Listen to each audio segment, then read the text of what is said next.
Hey, what's going on, guys? Sage here with Dirt Time Adventures, and today we're going to be looking at the second principle of the 6 principles of survival, and you probably guessed it, first aid and security.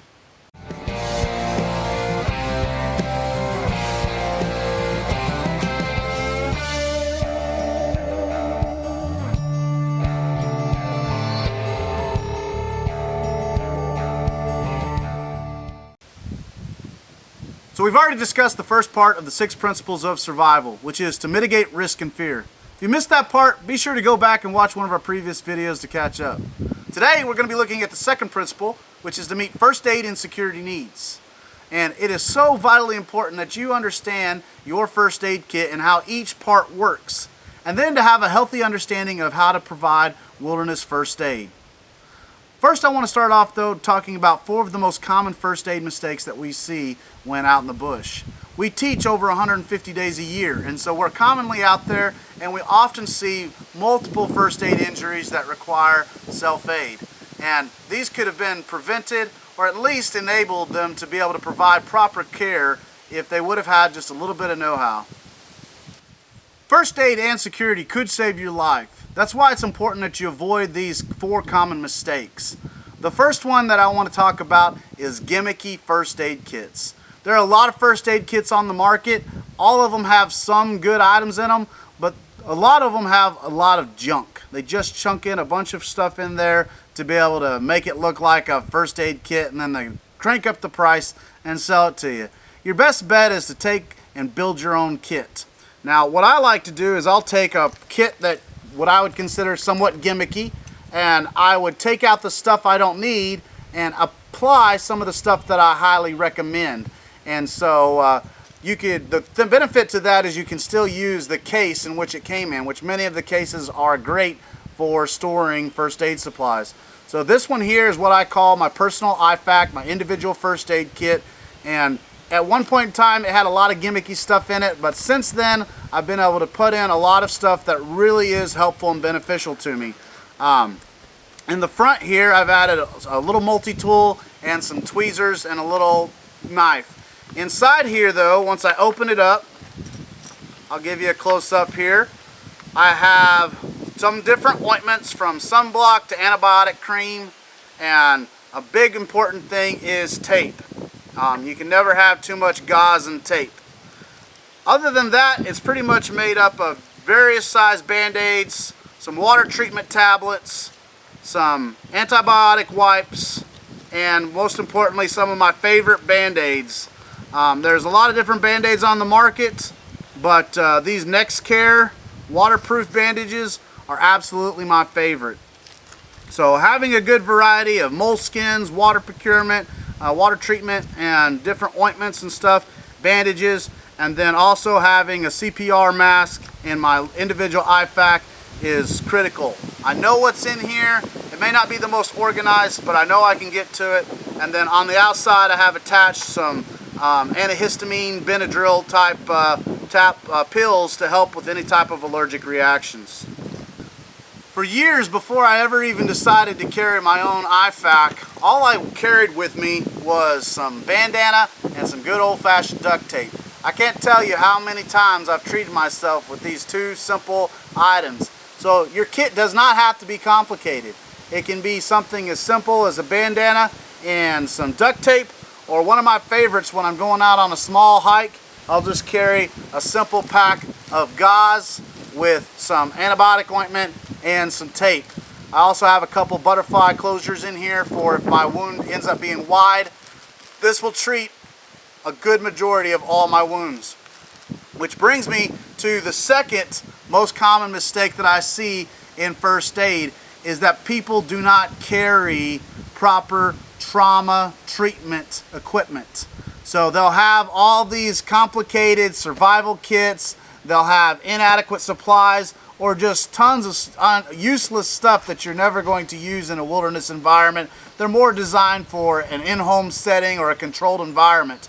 But in the wild, in the wilderness, it's important that you have a trauma kit. And that is all this bag is. I keep it with me in my car, I keep it with me when I go on backpack trips, and I keep it with me whenever I'm teaching classes. Because this pack here, I'm not going to break it completely down, but it has, once again, a CPR mask, and the primary thing that this kit has is trauma care. Giant trauma dressings. It'll have tourniquets. It's going to have ACE wraps, tons of bandages, tapes, gloves, and some of my scissors to cut clothing off. So this really is my trauma kit. And then in the sides, it just has more pressure dressings and more gloves. I'm telling you, you cannot have enough adequate dressings, sterile dressings, to be able to pack your wounds and provide adequate trauma care. A lot of the things that you're going to face in a first aid environment are not life-threatening, and so we provide our kits for those non-life-threatening first aid incidents. But what happens when you find yourself in a life-threatening first aid scenario and you don't have a proper kit with trauma gear in it? You're going to end up dead. In this kit, I even have a stapler. It's a precise stapler to provide staples to deep wounds.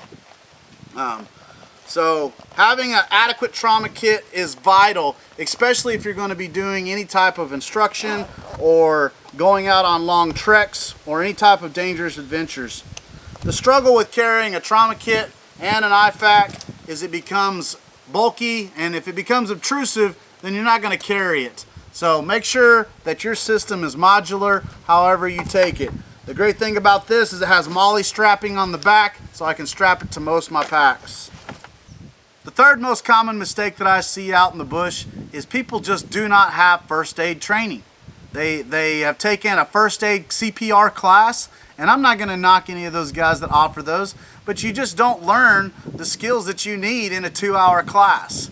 A perfect example is a lot of the classes we have, they just don't know how to treat simple cuts, so they will come to the instructors every time they get a cut or a blister, and a lot of those things we kind of expect you to be able to treat yourself.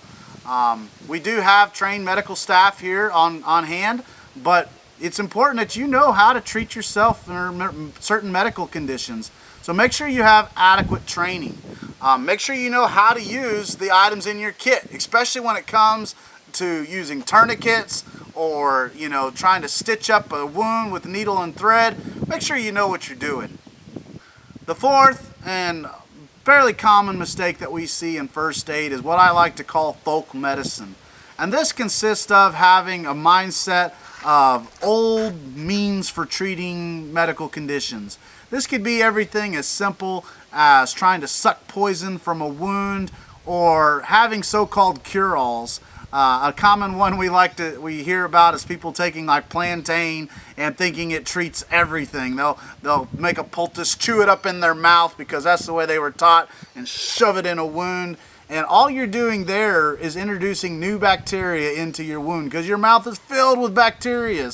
So it's best just to crush it up.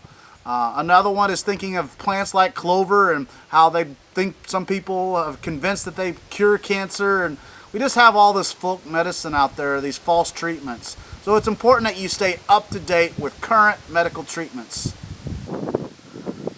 So on our website, we have provided a small little first aid checklist. I encourage you to get online, download it, print it off, and then we've left plenty of spaces for you to fill in other items that you might find of importance.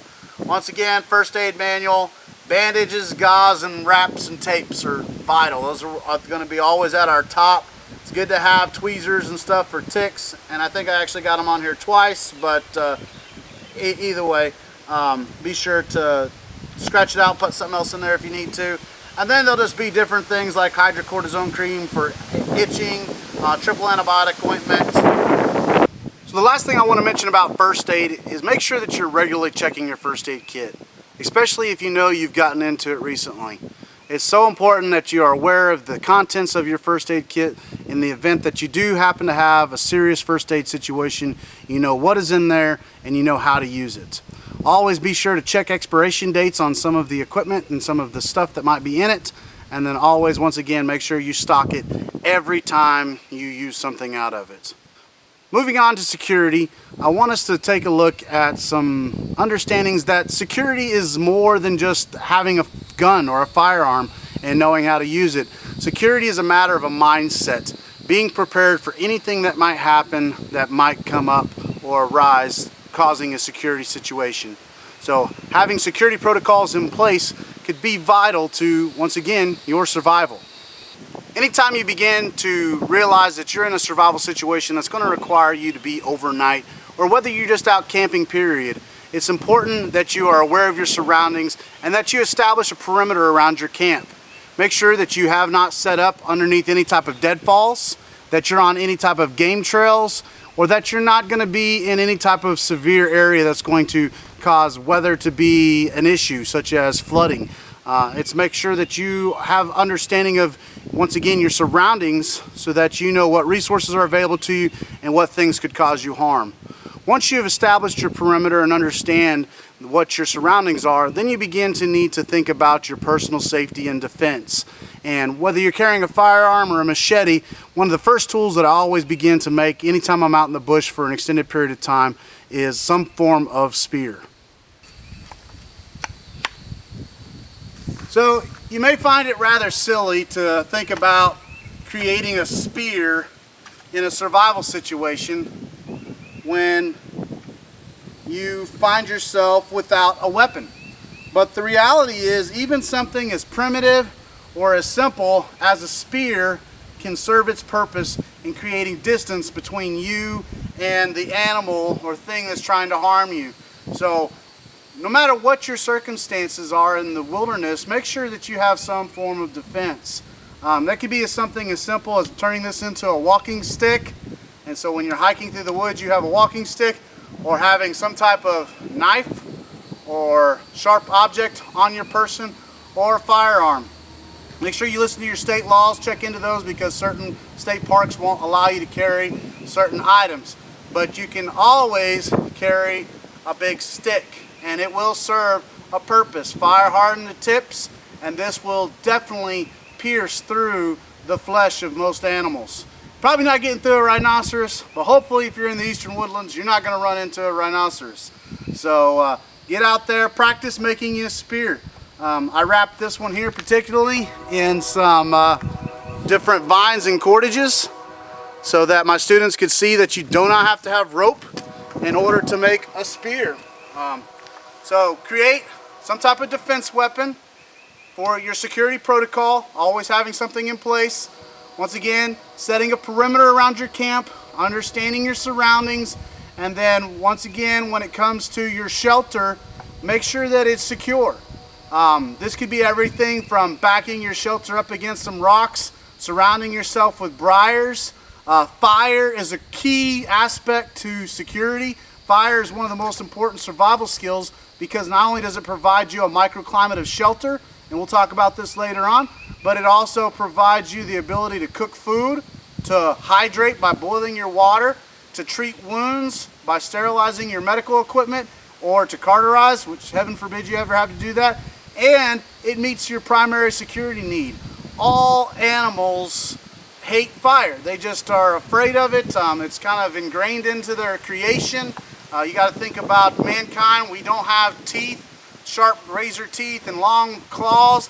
So we were gifted with intuition and wisdom to be able to create sharp objects and tools and things like fire to help defend ourselves and protect ourselves.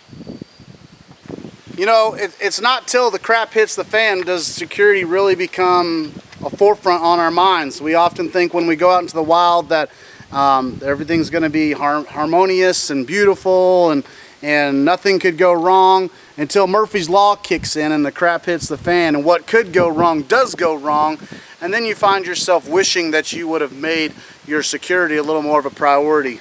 I could think of a perfect example here recently at one of our classes. We had a Smokey the Bear decided to come into camp and literally busted up a bunch of the students' beer bottles, drank their beer, probably tipsy as a mofo after that, but this bear proceeded to keep coming into camp and trying to raid everyone's supplies.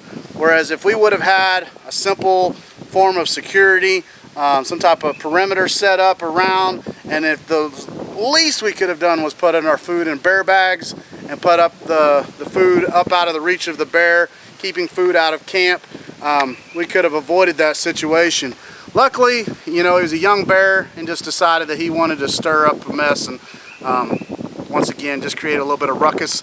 We was able to run him off, but stuff like that could have been avoided if we were just a little more mindful of our security. And so make sure, once again, don't set up on game trails or where animals are active. Sometimes that's not possible because of the environment, but definitely be aware of your surroundings. Have a perimeter set up. It can be something as simple as tying a string and creating a tripwire attached to some noisemakers like cans or some type of metal object, taking your water bottle. If you got a stainless steel water bottle, filling it with some different things that bang against it.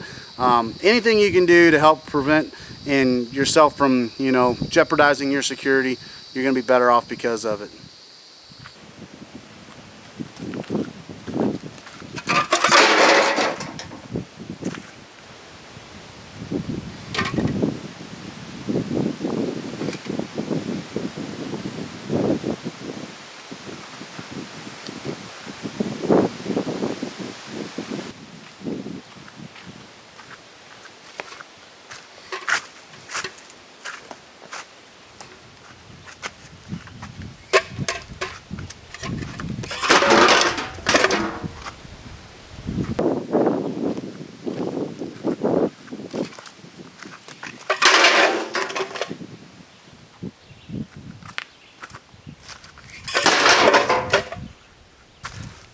So 3 different ways that kind of triggered off. One, I got tangled in it.